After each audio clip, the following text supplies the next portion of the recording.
in most instances, when you need to make a decision or do something, the best decision is just one of them. Like a lot of times you just sit there and don't do anything. Yes. You make the decision. Unfortunately, it might be the wrong one, but you figure out what it is, Yes. adjust it, do something different, completely change that, whatever it is. But like until you do it, you don't know whether it's right or wrong. Yeah. And then you find a way to correct it. But I believe the great is still yet to come. I won't stop fighting, man, until I'm done. All right, good morning. Welcome to the 23rd episode of The Breakfast Ball. Before we get started, I got to do a couple quick shout-outs. Oh, I almost forgot.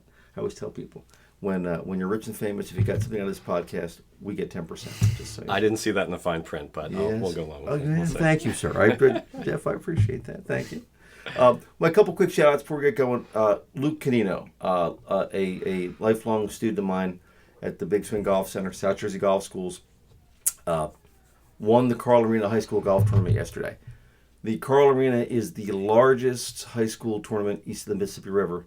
I don't even know, David, how many teams are there? Like, I think 40 plus, Yeah, maybe even more. They come from everywhere. it's a big bad boy golf tournament. And Luke shot 71 yesterday, went to a playoff. I know, great, right? And he won. So a shout out to Mr. Canino. We will see him hopefully next week on the podcast. That'd be cool. Yeah. Sit down, Luke. Yeah, thank you. Yes, yeah, see, look, right. Jeff doesn't even know you and he's wishing you well. It's wonderful.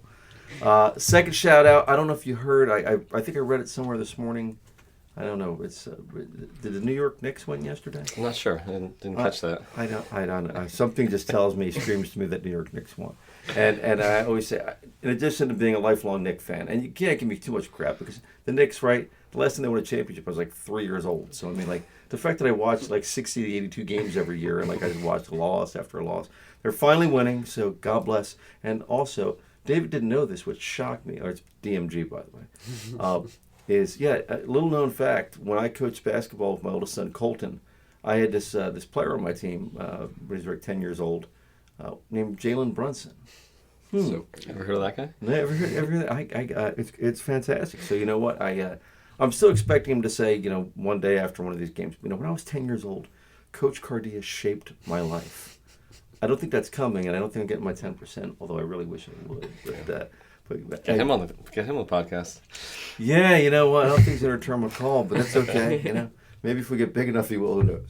Anyway, I am your host, Bob Cardia, and to my far left, your far right, is DMG, David Gibson. And now, if you're wondering where Richie is, by the way, because he's been in every podcast, he is in preparation for his U.S. Open qualifier on May 7th. He'll be there at Running Deer. So, played 9 holes with us the other day. He was, 2 under, so he's been playing really, really well. So That's awesome. we just had our 3 guys, actually, Zach Arsenault, Sean Hughes, and Sean Sigel, all try to qualify for the Mid-Am. It's amazing. Yeah, and they all did. So, Good stuff. We're rocking That's it. exciting. Yeah. And in the middle, our guest for today Guest of honor. is oh boy, my phone is ringing. Jeff Collins. Jeff Collins, he is the owner, the president, the CEO, the head honcho Everything.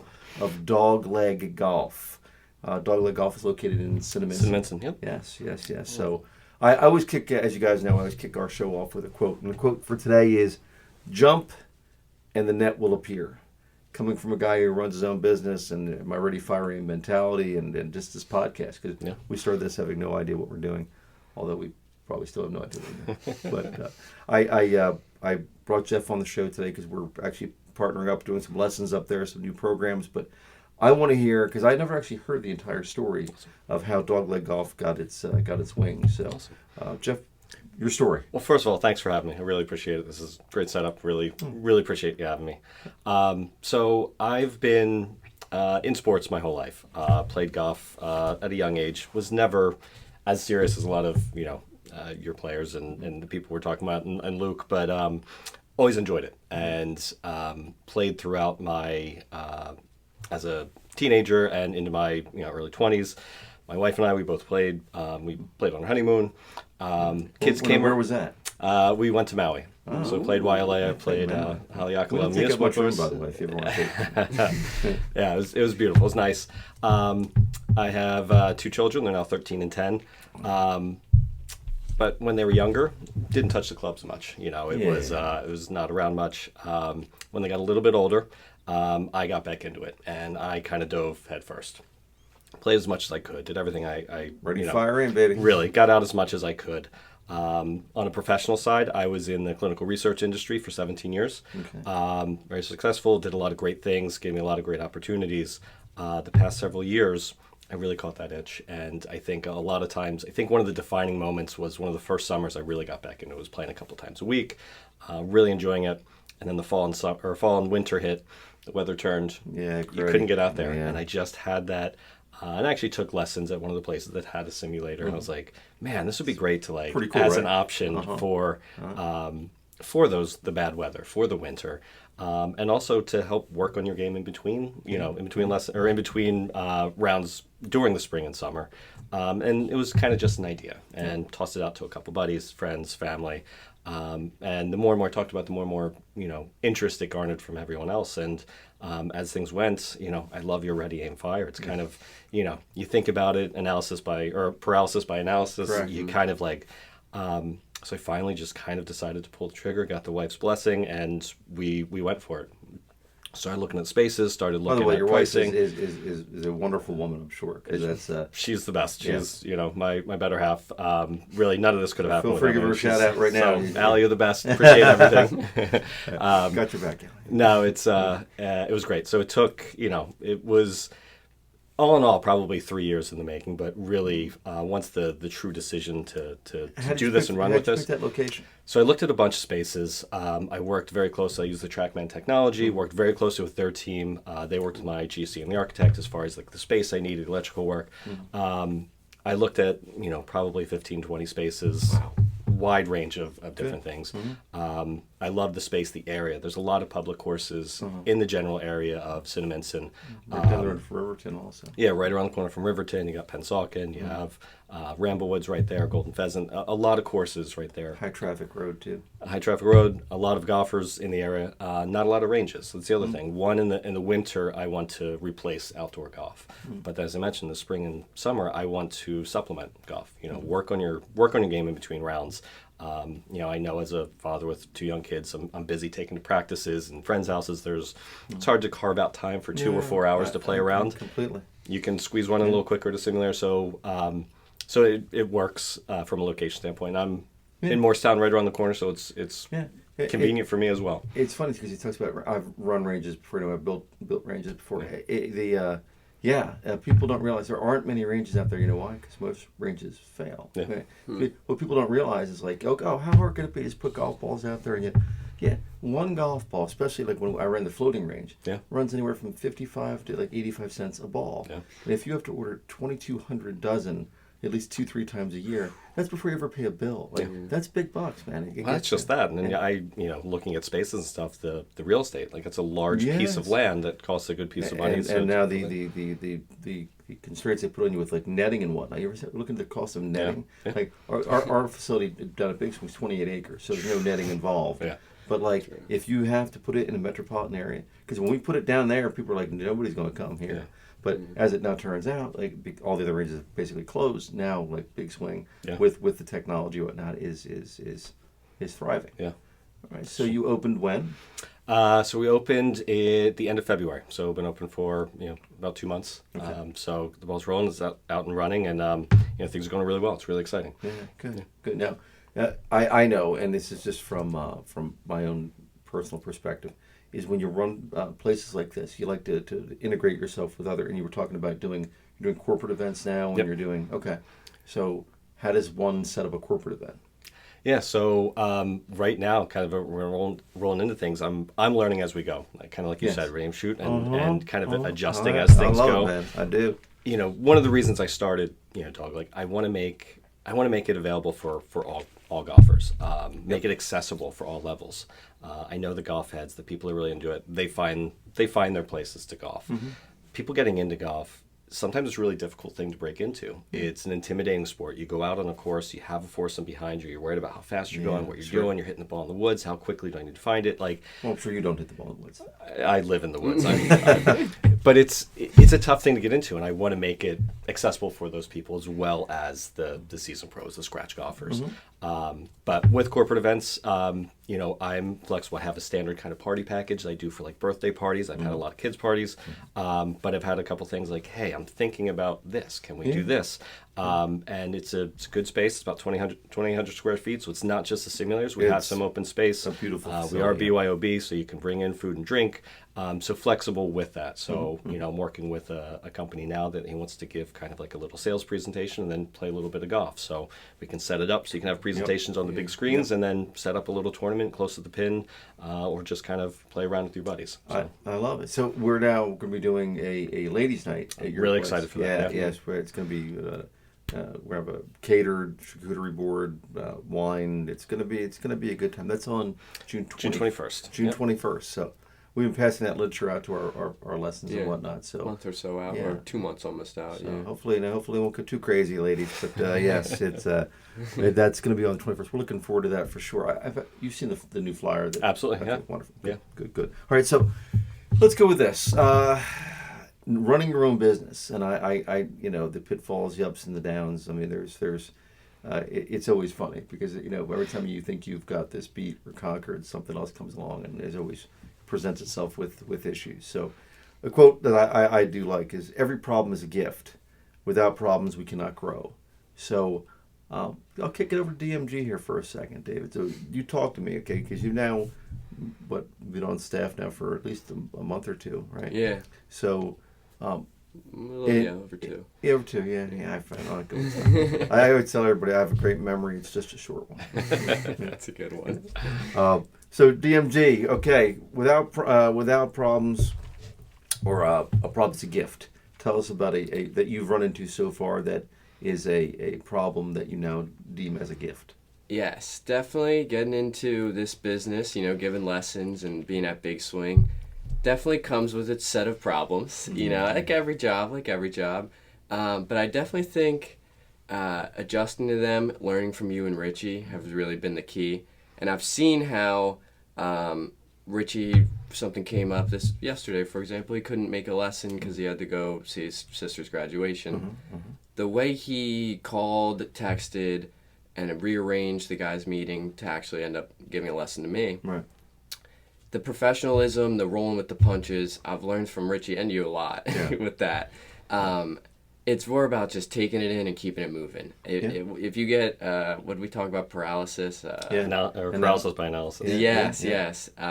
There's no time for that in business, and especially owning your own business. Got to keep things moving. We talk about that all the time. That's and we sit here at our staff meetings every Wednesday, the four of us, and we go through things. And every time a problem presents itself, we had a couple issues with our league coming up, just for insurance purposes. They didn't want people on the golf course, and because they didn't want to buy golf balls and covered and all that kind of stuff. And when that kind of stuff comes up, I don't want to say, let's just not do it. No, it's what do we have to do to make this work? And Robert Kiyosaki, I don't know if you read the book Rich Dad Poor Dad. I'm aware of it, but not right. I read a lot. But he said something in that book that I share with people all the time. People ask me, because I bought a house on a lake, right? Mm-hmm. And my friend Brian, who I love dearly, he's more conservative than I am, but he's like, because you're going to go bankrupt doing this stuff. You just came out of a divorce. What are you doing? And I'm like, you know what? I don't like to ever be told that I can't do something. So don't ask me if can you afford this? And this is probably where you are too. Don't ask me if can I afford. What do I have to do to be able to afford this? Yes. So when you look at that way, anything is possible. Yeah. Like if I can't afford this, I'm sure when you were going to open this business, you were like, can I afford this? Yeah. If you're asking, can you afford it, or if you're looking for inspiration, you probably shouldn't go that way, right? So. How does that? Yeah, no, it makes sense, and I think the other thing I was going to mention is in looking at some of the past podcasts, a lot of the lessons you teach and the mantras you instill on the course are more relevant to me, like in life. And I think the Ready Aim Fire is one of them. In most instances, when you need to make a decision or do something, the best decision is just one of them. Like a lot of times you just sit there and don't do anything. Yes. You make the decision. Unfortunately, it might be the wrong one, but you figure out what it is, Yes. adjust it, do something different, completely change that, whatever it is. But like until you do it, you don't know whether it's right or wrong. Yeah. And then you find a way to correct yeah. it. Yeah, I love that. So Chris Hammerkus was, I think, our first guest. I think you were here for that, David. Yeah. Highly successful business guy. And he was talking to me recently about maybe at some point, down the road, is maybe buying a business and like not running it or overseeing it, Yeah. right? Yep. If he can do that, and I love it because I tell him all the time, like he's the kind of guy that can do this kind of thing. But unless you put yourself out there and do it, and Steve Harvey or the first quote we do, unless you jump, right? Then you'll never know, Yeah. right? Yeah. That's the quote that I was reading last night. That it's not on my notes today, but just kind of popped into my head. It is if you don't live your dreams, right? If you don't push your own goals, or you don't do what you want to do, right? Then someone's going to hire you to try to fulfill their dreams. Yeah, which I'm not good working for other people. I'm not good sitting at the desk. I'm not good with technology. But but what I am good with is let's go. Like that's. I mean, the guys in Rutgers asked me at the conference championship, Coach, how many times did you say "let's go"? I'm like, yeah, well, you know what? Probably more than most people, but that's my genuine belief is let's go. That's great. I love it. Thank you. So, all right, next one I want to throw out there. Only those who risk going too far can see how far they can go. Right. And actually, David, this is actually pretty good for DMG because coming into this business, it's like any business. Like if you wanted to be a salesperson, or Very much so. you want to be a real estate person, that you have to build a book. You want to be a doctor, your business, you have to build a book. And people, I've had many people I've hired over the years that come, I want to be a golf pro, right? So they think it's about playing golf, Yep. right? And I think about customers just come in and come in and come in. Every place I've gone, it starts off with you have one lesson on Wednesday morning at 9, and then one at 3, and then it's the guys that come in and say to me, well, can you try to put all my lessons together in the morning, because I want to play golf in the afternoon. Yeah, you know That's what? not how it works. You got to come when the customers come, right? Yeah. And Richie started off slow. Andrew Pearson, who's now the director of golf instruction at Indian Springs, he started with me. A couple lessons here, a couple lessons there. You build a book, you grow, you grow, you grow, you grow. Yeah. Now he's at Indian Springs. Indian Springs has the largest women's league, apparently in the country. So that is cool. Yeah, I know, right? We're gonna get them up, right? Yeah. Say, ladies in Indian Springs, I'm coming for you, just so you know. So okay, with that said, where do you see this going? So I have a couple different directions, but I think one of the things, like you said, you get started and see where it goes. In my clinical research career, I spent about 7-8 years on the sales side, and then about 10 years on the operations side. So kind of saw both of those and looking kind of mix both of those as well. I don't want to sell ice cubes to Eskimos. You want to find the right match and where it is. Like I said, I'm getting more younger kids parties than expecting. So hone in on that. Find if there's an angle on this corporate side. Obviously, looking at expanding, one of the great compliments I've gotten several times is hey, is this a chain? It's no. So I think that means it looks like I know what I'm doing as far as the setup and everything. Yeah.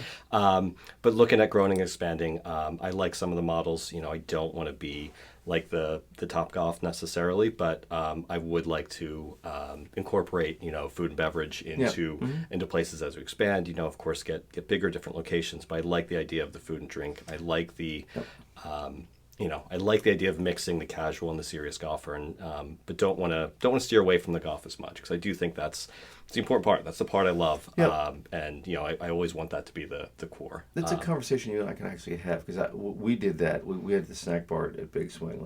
What food? When they sold us on custard, soft serve ice cream. No, don't do that. Don't go that direction. That doesn't work.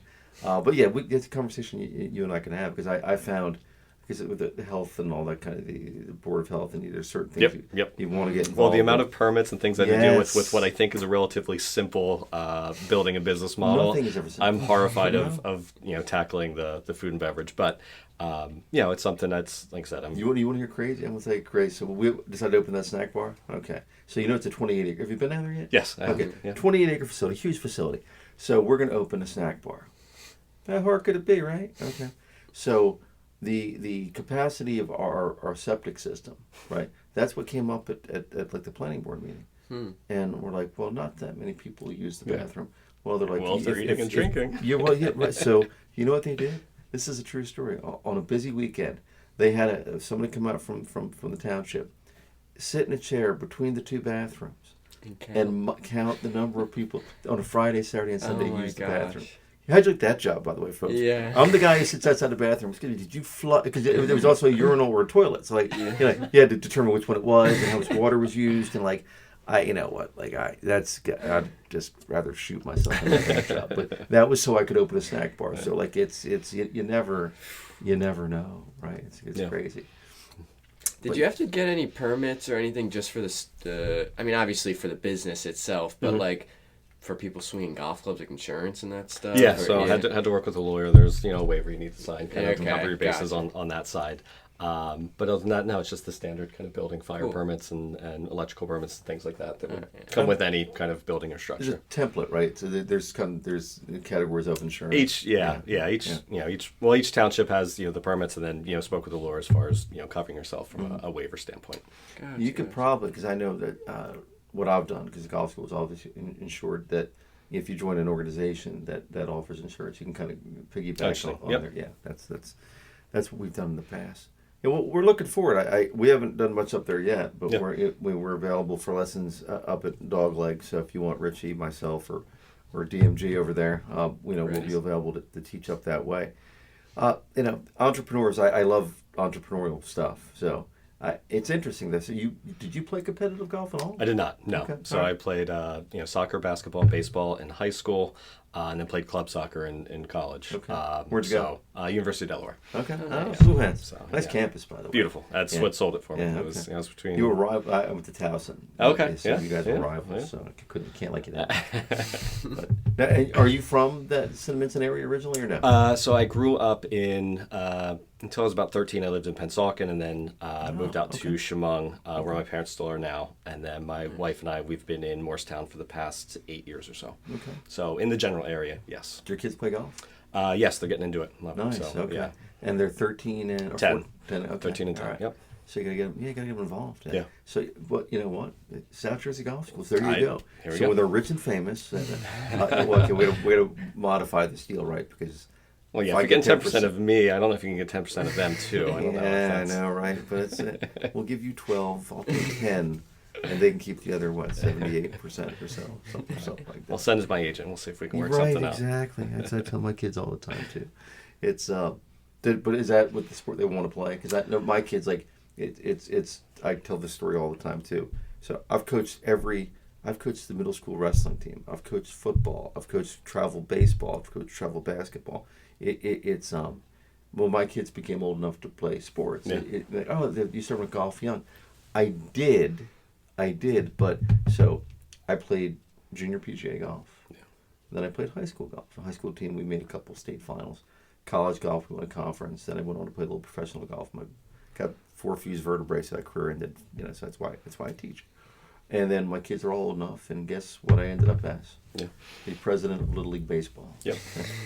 Which is president of Cherry Hill American Little League Baseball for years as a golf pro. Yeah. Yeah. So that's because that's what they wanted to do. So I've found if you force them into it, they Yep. don't want to do it. So. No, and that's kind of exactly what I was going to say. We're at the stage now with them. I want them to just enjoy what they're doing as much as possible. Yeah. So my daughter, she loves to do everything. She's into gymnastics, field hockey, softball, golf. Gymnastics is a cult, by the way. I didn't say that. Well, what I love it from an athletic standpoint, it builds so much body strength and Yes. coordination that regardless of where she goes from there, it's a great foundation at her age. My she's daughter's in getting into- dance. She's 13. Yeah, She and I think does- dance is another great one. Yes. Yeah, body control, Yes. core strength, things that are like really useful in all their sports. So I Yes. think it's a great a great place to start.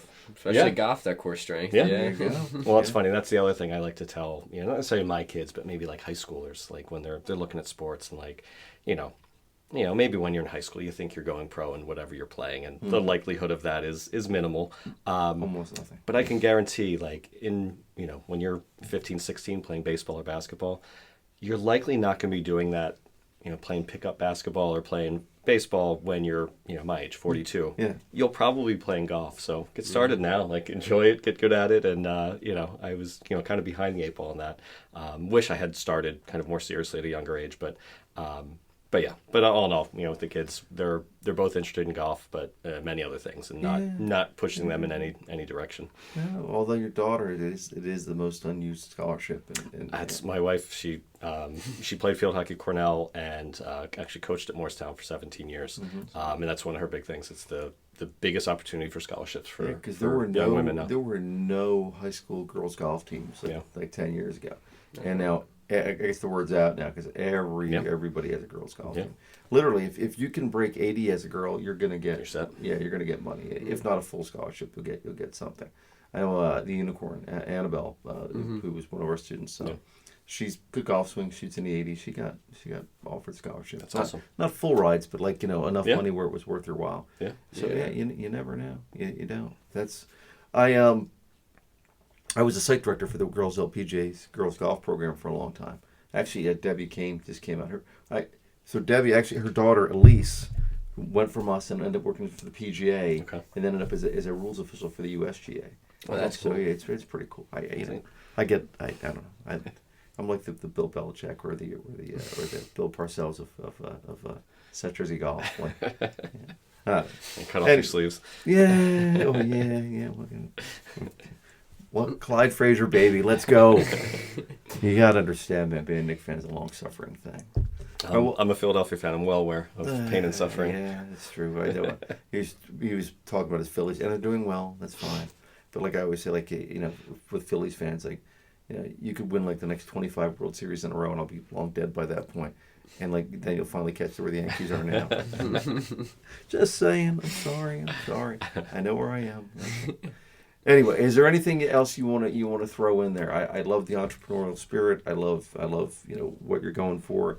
I'm looking forward to a prosperous future. No, likewise, and I really appreciate this. No, I think that the main thing I just want to put out there is like I really want to make golf accessible to the scratch golfer, to the person just getting into it. I want you to enjoy the game, like the game, and I think that Dog is a great opportunity to do that. So I completely agree. Pressure off. It's a fun atmosphere.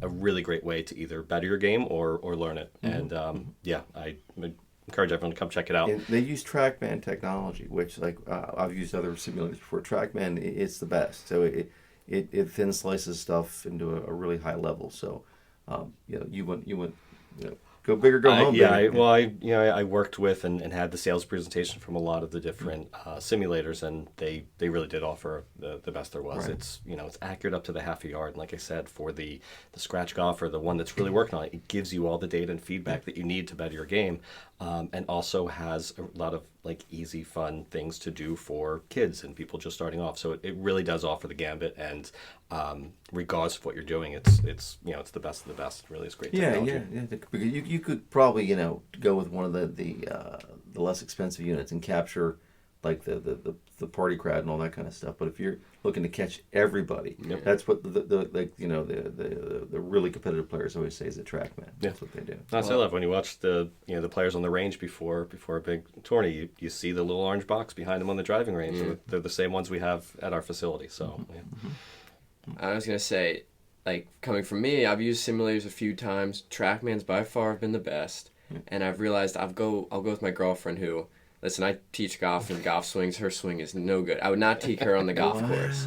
I would not take. Wow, she's getting better. She's been working, but this could be the I last noticed podcast that we're together. Her golf swing's bad though. You say it's really aspiring. practice. You don't say it's bad. Yeah, it's aspiring. it's progression, not perfection. You're right. Right, You're yes. right. We're progressing her swing. Right, yes, But God. yes, I wouldn't take her on a real golf course, but we played 9 holes in an hour, maybe an hour, 15 minutes, and I was like, this is amazing for her. Me and her were enjoying it so much compared to on a course, it would Yeah, have been a long it would have day. been a little more Yeah. frustrating. Yeah. Yeah. People behind you, they love you. Yeah, so yeah, they're the people. I know. Well, wonderful. Folks, remember when? Oh, if you like what we're doing, by the way, hit subscribe. And like I always say, when you're rich and famous, if you get something out of this, 10%. And also, if you want to go on our website, we do have breakfast ball. It was great, by the way. I went to work yesterday to see. I saw his shirt. Yeah, one of the guys that works at Big Swing was wearing a breakfast. He Oh, actually nice. went online and ordered breakfast ball attire. He was wearing it, so like, let's go. It looks really good It too. does, it Nice does. colors, nice material. Yeah, He's now a spokesmom. yeah.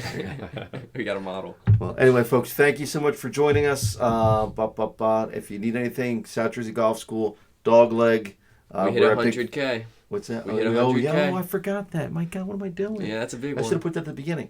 We have gone over 100,000 views in like 9 or 10 countries. So if you're watching in India somewhere, God bless you. We'll, you still owe us 10%.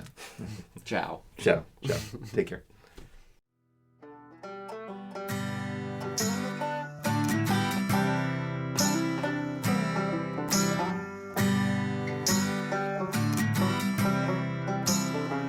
Glass of bourbon, ha ha. My bourbon, ha ha. My bourbon, ha ha. Alcohol. Because no great story ever started with, I'll have a salad.